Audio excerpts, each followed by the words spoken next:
Bonjour pour cette nouvelle vidéo. Aujourd'hui, donc, je vais vous présenter encore, on va parler encore du Nautilus 35 mm 1.2. Ce que je voulais vous dire, c'est que la semaine dernière, donc, on a vu le déballage. Cette semaine, j'ai fait quelques essais avec, pas autant que ce que j'aurais voulu, mais ça a été quand même, j'ai fait quelques photos. Bon, le plus dur, c'était de trouver un modèle. Je voulais avoir un modèle et j'en ai trouvé un. Donc je vais vous partager un petit peu les deux photos que j'ai retenues de mon expérience avec ce modèle. Et aussi je l'ai utilisé vraiment, ça a été, comme vous pouvez voir là, ça a été quand même l'objectif que j'avais toute la semaine sur cet appareil là. Donc c'est sur le M10P. Voilà, je l'avais toute la semaine. Bon, après c'est aller trouver le temps de photographier, et finalement j'ai eu trop de travail, donc j'ai pas pu pendant la semaine, et j'ai photographié le week-end. Et ce week-end, donc, j'ai fait quelques photos. Il a fait beau, ce qui n'est pas le cas aujourd'hui, mais il a fait assez beau, et j'ai pu photographier donc avec mon modèle préféré, que je pense que vous l'avez déjà vu, mais je vais vous la montrer. Alors, on va parler un peu doucement parce que elle est un petit peu, là, elle est en train de se reposer. Elle a eu une matinée assez chargée. Donc voilà mon modèle. Donc là, vous voyez, elle dort. Je vous en profite. Donc vous la connaissez, c'est Maddy, tout le temps avec moi. La balade en forêt ce matin, elle est un petit peu achevée. Voilà. Mais comme vous allez pouvoir voir sur les photos, c'est un super mannequin, quoi. Et puis elle sait comment il faut poser. D'ailleurs, je vous ferai une vidéo sur un peu le behind the scene, comment je la photographie, parce qu'elle joue le jeu. Alors ça coûte cher en petits biscuits, donc voilà, donc faut faire attention aussi avec son poids, mais généralement elle est assez preneuse. Donc voilà, donc la première photo que je vais vous partager, c'est cette photo là qui apparaît donc sur l'écran. Donc c'était en gros plan. Alors cette photo, je l'ai prise, alors je vais vous dire ça, elle était donc à 2.8 l'ouverture, à 1 2000 centième de seconde, et ISO 100. Donc j'étais pas en pleine ouverture, mais vous allez déjà pouvoir voir que c'était déjà pas mal. Alors pourquoi? Parce que comme elle bouge, j'ai voulu mettre une vitesse assez conséquente, et du coup j'ai été obligé, comme je ne voulais pas toucher les ISO, je voulais avoir une netteté et pas avoir de grain, j'étais donc obligé de fermer un petit peu l'ouverture, et du coup j'étais à 2.8, ce qui est quand même encore assez raisonnable. Mais vous allez voir ensuite la suivante que j'ai faite avec elle.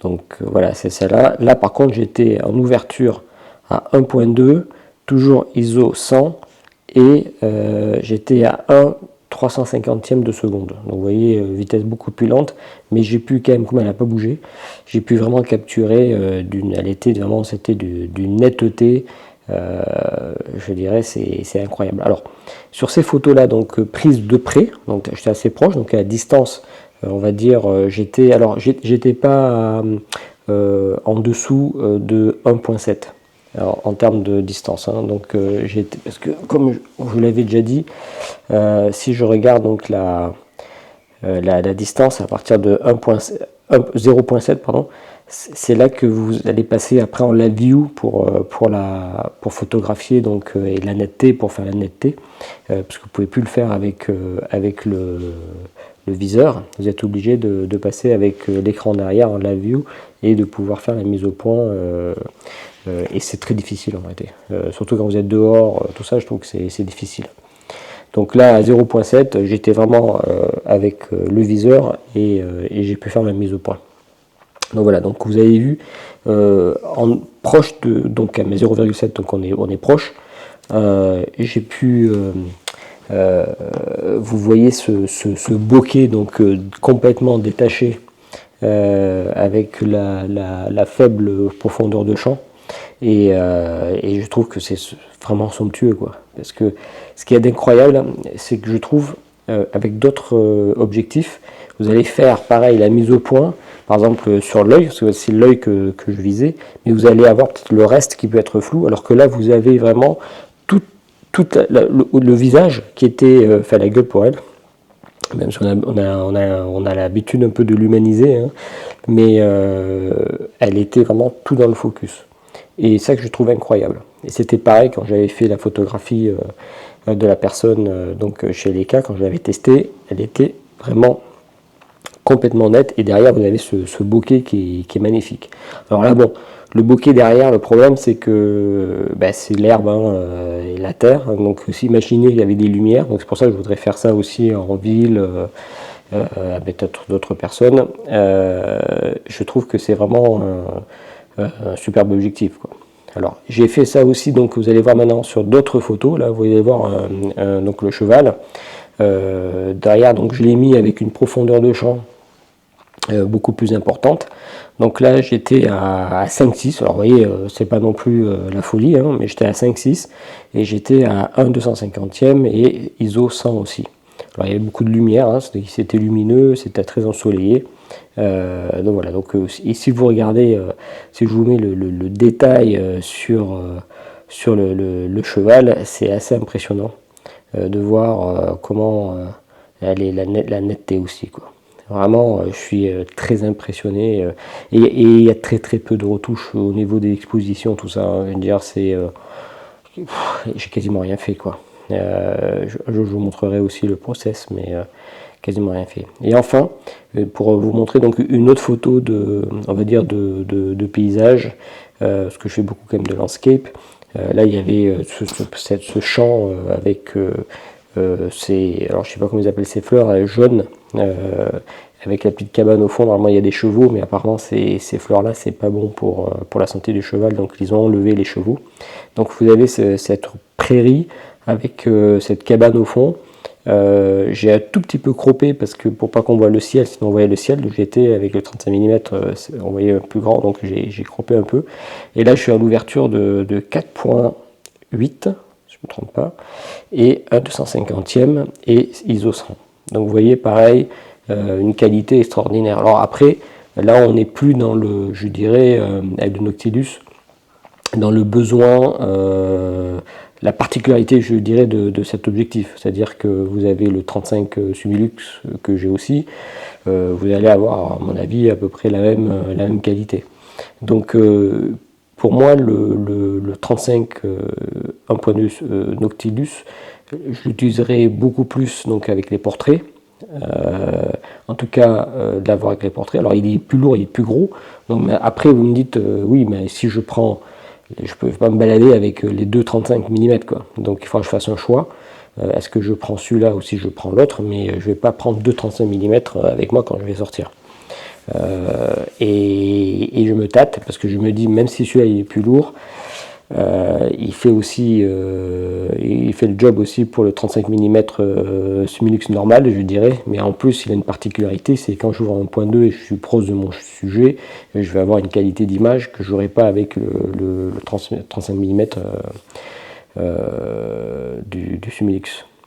Et ce que je veux dire aussi, c'est si en mode portrait, la question que je me suis posée, c'est parce que je peux utiliser avec mon Leica, j'ai deux autres objectifs, donc c'est le 50 mm 23, en réalité j'ai 50 mm Sumilux 1.4, le 75 mm Waylander qui ouvre à 1.5, et j'ai aussi un 50 mm Waylander qui ouvre à 1.2.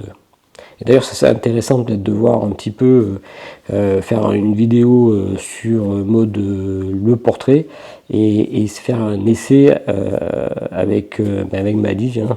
Ça sera peut-être encore le modèle, pour voir un petit peu la particularité, le rendu de chaque objectif. Parce que pour moi, les objectifs, il n'y a pas de meilleur que d'autres. Tout dépend du rendu que vous voulez avoir avec votre objectif. Et je trouve que ce rendu-là, il est important parce que c'est ce que vous voulez donner à l'image, c'est ce que vous voulez, ce que vous avez généralement en tête en termes de créativité, et c'est le résultat que vous voulez apporter.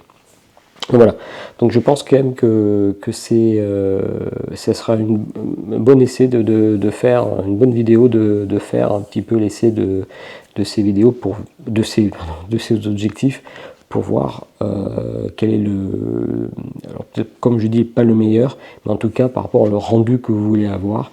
Et voilà, donc il y a ça.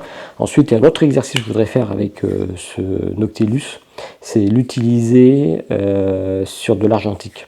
Parce que je pense que même si Leica, on est proche du digital et on est proche de l'argentique, je pense quand même qu'avec une pellicule noir et blanc, par exemple Ilford PH5, je pense que ça doit rendre quelque chose vraiment d'assez bien. Là, je vois qu'elle est en train de rêver à côté, donc je ne sais pas si vous l'entendez respirer, mais vous pouvez la voir là.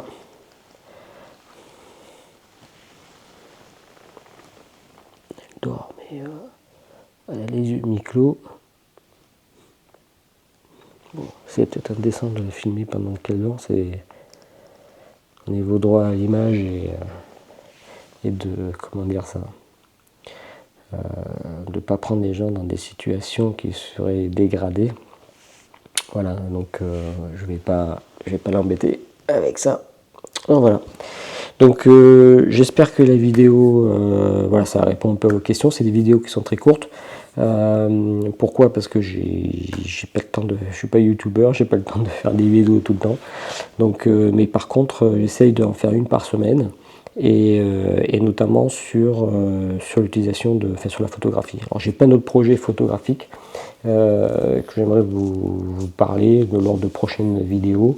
Et voilà, donc je vous amènerai et poursuivre un petit peu ce que je veux faire par rapport à un projet que j'ai spécifiquement en tête et j'ai trouvé inspiration avec d'autres photographes. Et donc voilà, je vais vous partager ça dans une prochaine vidéo. Donc si ce n'est pas fait, mettez un like et abonnez-vous pour ne pas rater les prochaines vidéos avec la petite cloche bien sûr. Voilà, donc je vous dis à la semaine prochaine.